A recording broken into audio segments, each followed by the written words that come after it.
please stay. Yeah. For autumn stay. Right. Yeah. Thank you. She's gonna go soon, but until her mom gets here, she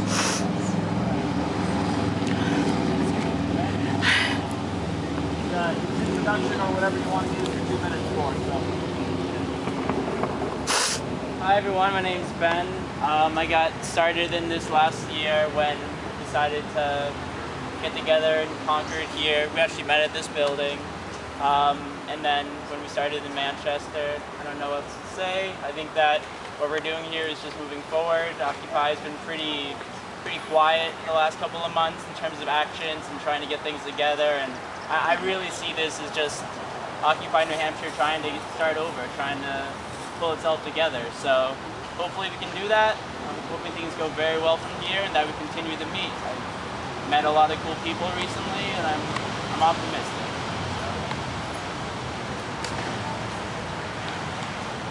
Graham? Good? Bill? Hi, my name's Bill Gould, and I just hope that we don't have to spend a lot of time on what happened, the splitting of the group, or the unsplitting of the group, or whatever it is. I think we should just get it over with quickly, move on, and do what we're going to do, and try to do something positive. And I think the more positive things we do, it'll filter away the negative type people anyways. It seems to work all the time in other groups and other organizations. So that's my only hope, is that maybe we can just move on and get some stuff done.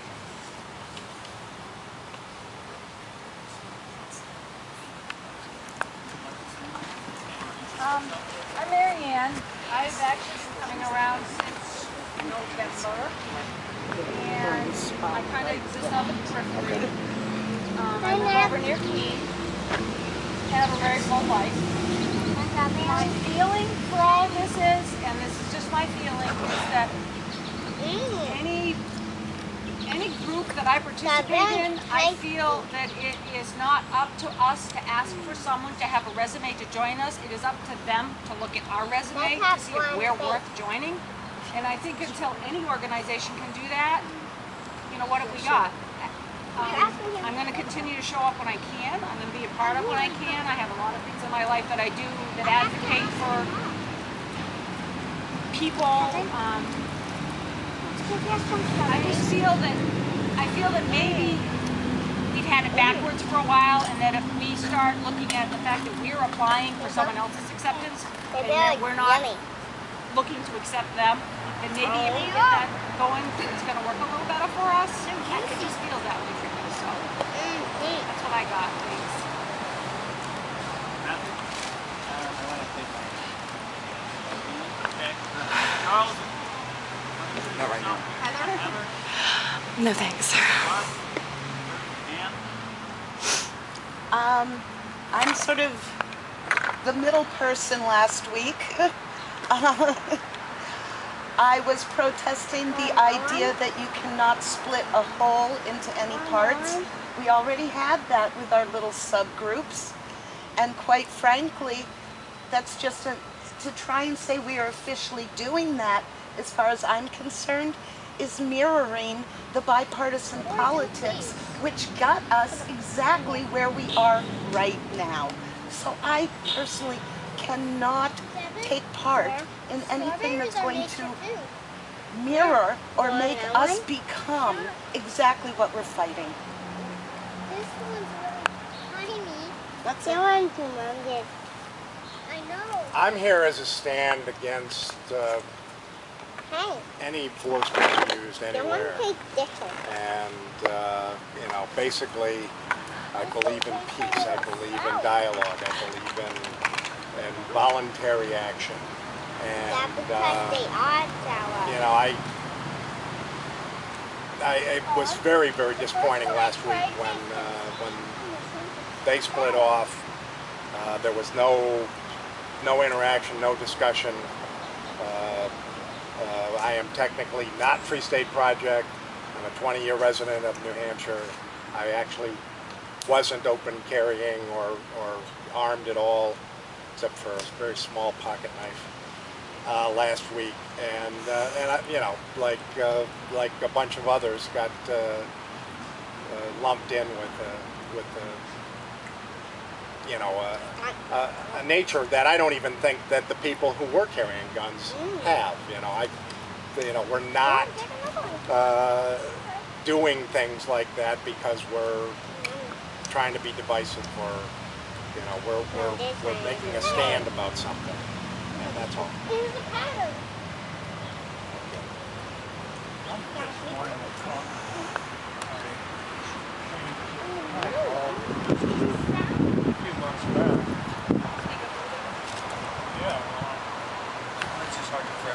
Bob Bundy got me involved, and I've come to 3 or 4 of the meetings.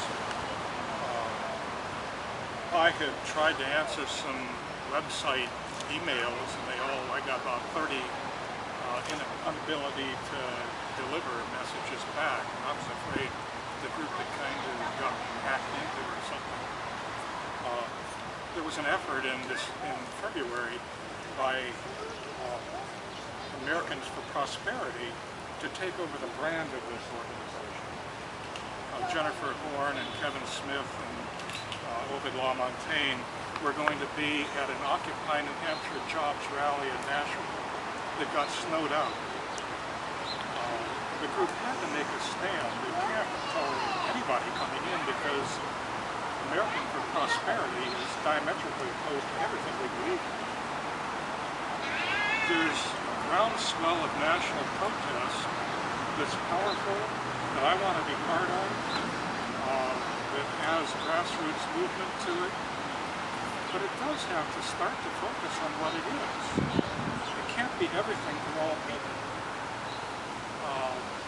We have a turning point in a crisis here to decide if there is strong middle ground between free staters, libertarians, and I will call us in the best sense of the word, sort of consensus building, patient, amorphous liberals. I don't know what the common ground is there, except in Seth Cohen, I see somebody who stands for half the things I strongly believe in. And if there's anybody who can make that stand on both sides, it's him. He's a good man, and I'm here, he's kind of cool. My direct response to that, I think, Chris, he introduced me, Seth Cohen. I do disagree with you. I think that Americans for Prosperity, and I'm not defending the Koch brothers or what they've done with their money, there are things that I think people can agree with. There are things I think they don't. I think part of exclusion is we have to look at everybody's viewpoint. I think it's about discussion. There are votes I took, in that building that I know people disagree with, but there are people who've never talked to me about those votes that don't understand why I took them. I would love to have those conversations and get people made assumptions about it. I saw that same thing happening. I couldn't be here last week, and there was a part of me that was glad I couldn't be here because I knew I wouldn't have been able to change it. So there was a part of that was freeing to not have been here because I didn't feel like, oh, if only I'd been there. But what I will say is that I'm thrilled by the inclusion of everybody. I think that that's the strength that's been from the beginning of the Occupy movement. It happened in Manchester. It happens through the process of consensus. It happens through bringing opposites together. There's the idea of synthesis, and that brings these opposition points together and creates something new. And that, I think, is part of our problem. We have people that are so polarized and they stop talking. And yes, so there are times I can go ahead and I can work with Chris, and there are things we absolutely agree on and there are things we disagree on, and that discussion is the biggest part of why we're doing this. It's about the discussion. It's not about stomping off. It's about coming together and saying the political discourse doesn't exist in this country. Let's start having it. I no longer have a need for direct response, so I accept that at all.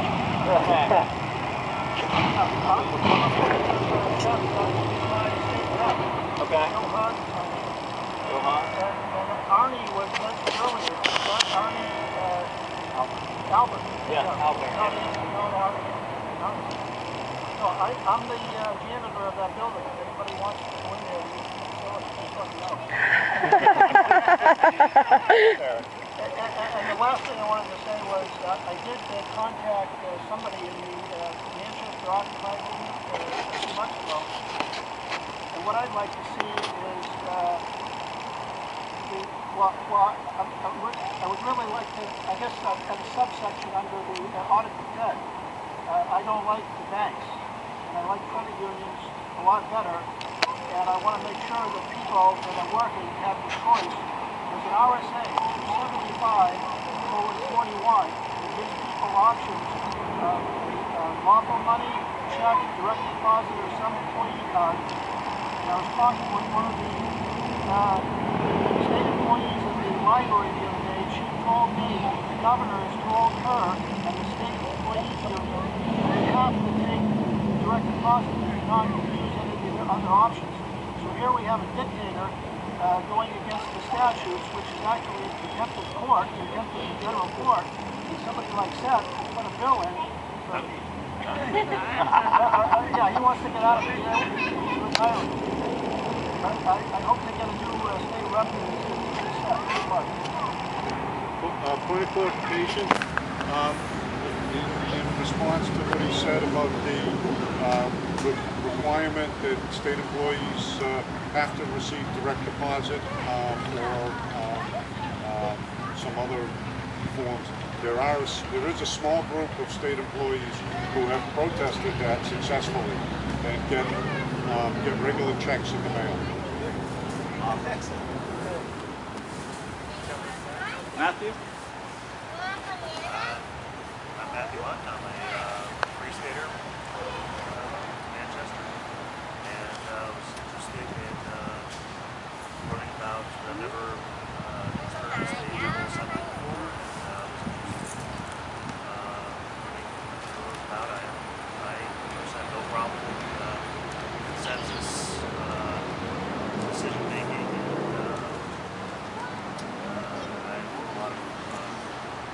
With the so-called liberal left-right things. I think that there's a lot of opportunity for bridge building between the two communities working together on this strategy, this checking it out.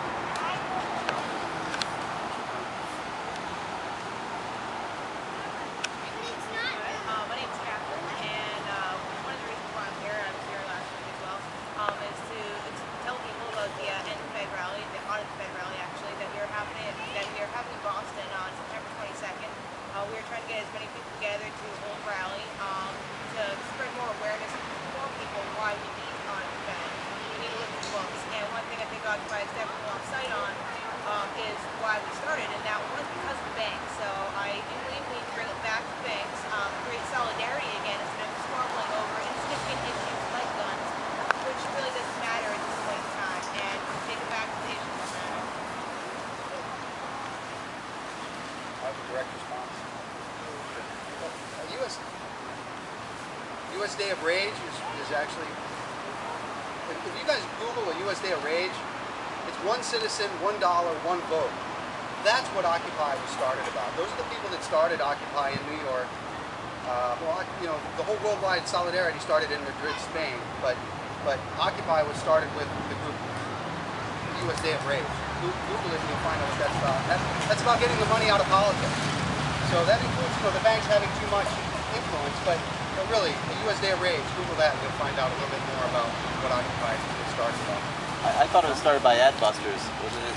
Adbusters got all kinds of rumors going around. Okay. together for 6 months. Okay. Hello. I got here late. I'm not entirely sure of everything. My name is Hannah. I guess I'm what you can call a free stater. I was born and raised as a libertarian in the state. I just got back after 4 years of college, and I'm here because Seth told regular Concord Monitor commenters to show up, so I did. Thank you. Hi, I'm Carlton. I've been following Occupy for a while in the section of Welcome. I'm Will Hopkins. I'm the director of the Hampshire Statewide GA, a member of the Iraq Veterans Against the War. war. A former National Board member of Veterans for Peace. He's one of the folks in that initial meeting of Occupy NH. And I have prepared remarks for today. They'd probably take me a little more than 2 minutes to read, but not much more. I don't think the people they were intended for showed up to this meeting. Wait, I'm not sure which way I should go on that one. And so I'm not sure if it's worth my time to read them. However, Garrett's got a camera, and if they can get online, maybe somebody will see them. So I'd like a temperature check before I just launch off on a tirade. I want to hear it. I'd like to hear your tirade. Make good tirade. All right. When I talk to people anywhere in this country, I see a set of common values. A belief that all Americans have a right to pursue the American dream, which by my understanding is nothing more than the right to work hard, earn a living wage, keep food on the table, bring your kids to the doctor when they're sick, perhaps own a home, maybe retire when you've grown old enough that you can't work anymore. People are sick of war. It's not that we Americans are peaceful people, so far from it, but people only want to go to war to defend this country. Americans, by and large, recognize that all of the wars and conflicts, big and small, that we're engaged in are about enriching the interests that have invested heavily in electoral politics. Americans have come to recognize that our Congress, Senate, Commander-in-Chief are not working for us, but rather working to stifle anything that challenges the interests that fund elections. We've come together here to occupy in opposition to the corporate state, crony capitalism, and a game that's been rigged against common people. With the same interests who pick our politicians, make the news, write the story of our country, and let us hear only the narrative approved. They've manufactured a world where the left is MSNBC and the right is Fox News. And if you think the bailouts were theft, you must be crazy. If you think endless war is not moral or just, or that money and not freedom and democracy are what dictate our foreign policy, well, you must be crazy. If you think anything that hurts the folks who fill the politicians' election coffers or damages those megacorps that control our media or threatens their cozy dual-lobed corporate party and the piles of wealth, power, and privilege it brings to those who we have dubbed the 1%, you must be crazy. Then came Occupy, which is kind of this universal recognition of what the beast is. And here in New Hampshire, thanks to the Free State Party, it's a movement that's crossed party lines and ideology to fight that system. For the first time in my short life, I felt a glimmer of hope. Maybe someday we can gain the power to challenge the system. Maybe change it, maybe even tear it down and build something better together. I don't put a lot of credence in Rand or Rothbard, and I'd say Marx is probably my favorite economist. But what I recognize here is that people who share my outlook on this system and have the will to change it are few and far between. Most people are content to eat their Big Mac and work at the Gap as long as they make it home in time to keep up with the Kardashians. As long as their opponents in this struggle control the media, they control the story. And as long as they control the police, local, county, federal, secret, and public police, as long as they control the military, they control an absolute monopoly on violence. And we who understand how this system works and dream of justice, whatever that means to each of us, are few and have little power against all that light and sound, and all those guns, and all that money. What I'm trying to say is this: the American dream has been destroyed. There is no more upward mobility because the haves make the rules and the have-nots have no say. I killed people in Iraq. People who were just trying to defend their homeland from foreign invaders. I have a lifetime worth of penance to pay. I intend to pay it fighting the corporate state. I intend to fight as long and as hard as I can. I don't think any of us can afford to exile, schism, or expel anyone who challenges that beast. I've made a personal and absolute commitment to nonviolence. But figuratively speaking, we have a long war ahead of us. And we are desperately outmanned, outgunned, and outfinanced. As far as I'm concerned, we need every blade we can call up. And we're still hopeless underdogs. I'm a raging, bleeding heart liberal. But I love those members of the FSP who have had the courage to come amongst us and try to work together to shake this system. I know there is hurt from the schisms, but if any of you will still stand with me and with us, I believe we can be an example to the rest of the country and the rest of the world. If indeed the 99% can be awakened, then maybe we have a chance to challenge the corporate state. For surely, If we cannot accept that other people in this movement hold other viewpoints, we don't stand a chance.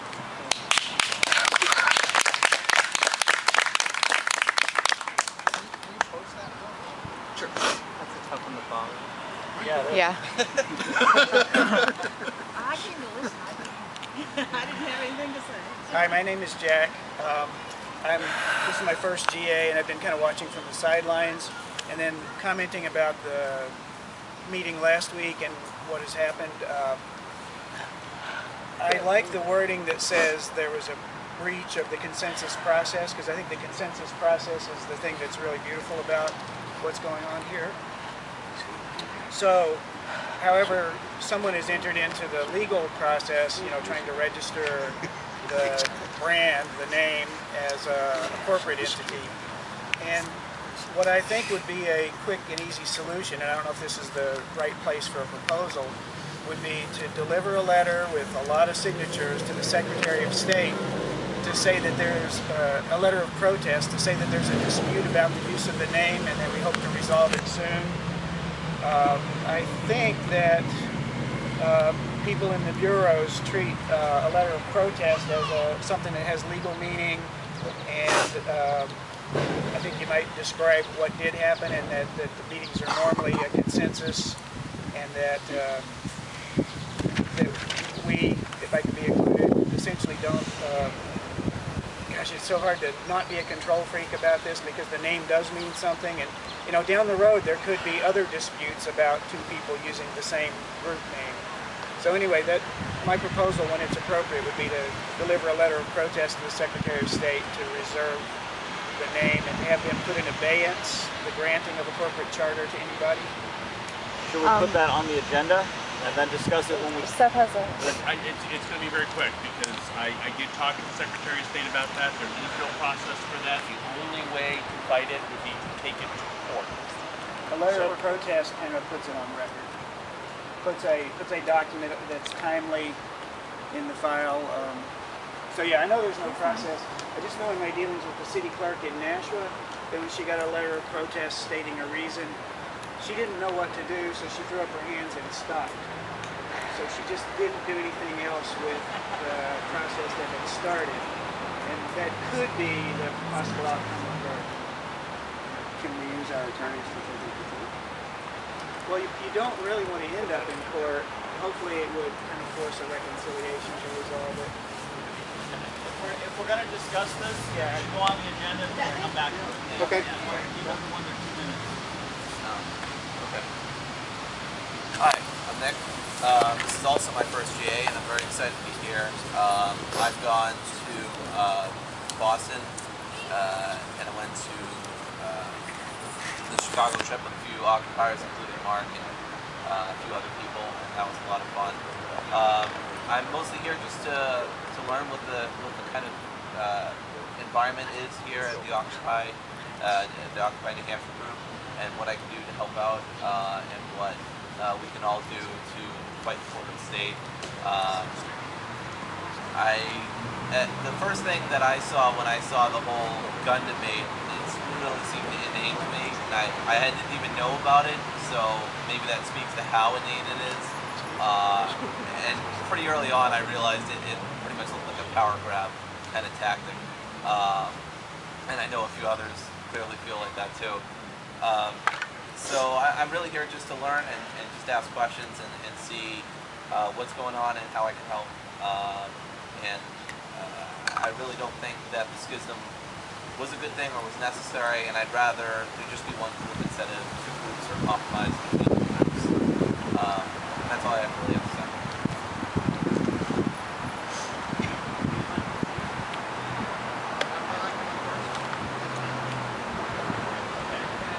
Can't hear.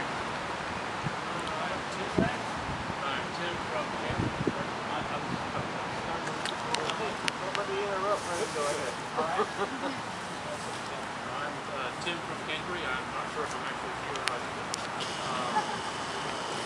So basically looking at people that I agree with 30% on, people that I agree with 80% on. It would be nice if they could actually stay together to work on things that I always do.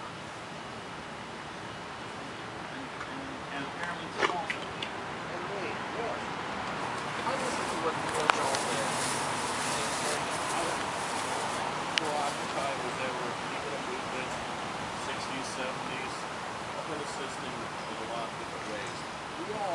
ability to do things, change the system in our own ways. I was in legal profession for years, doing licensing in the state. And I think it's those of us who bring up those things together that we grow. We all have different abilities. We all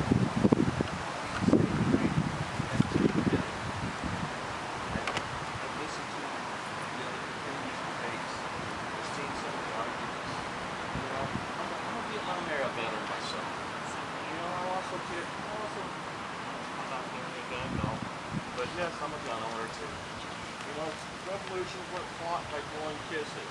But yet at the same time, we need to discuss with people what these issues are.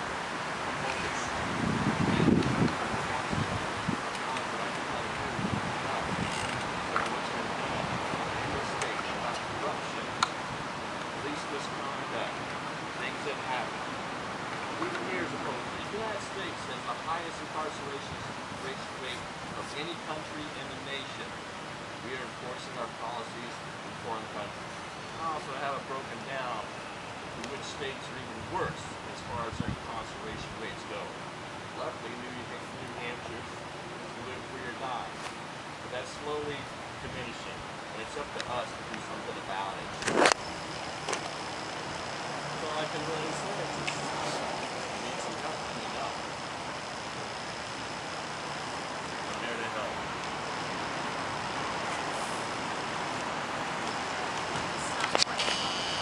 My name is Anne-Marie Timmons. I'm from the Concord Monitor, and I'm here covering this event today. And so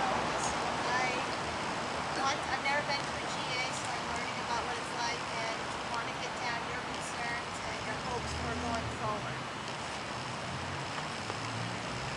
I'm glad you weren't banned from this event, similar to events that happen inside the building.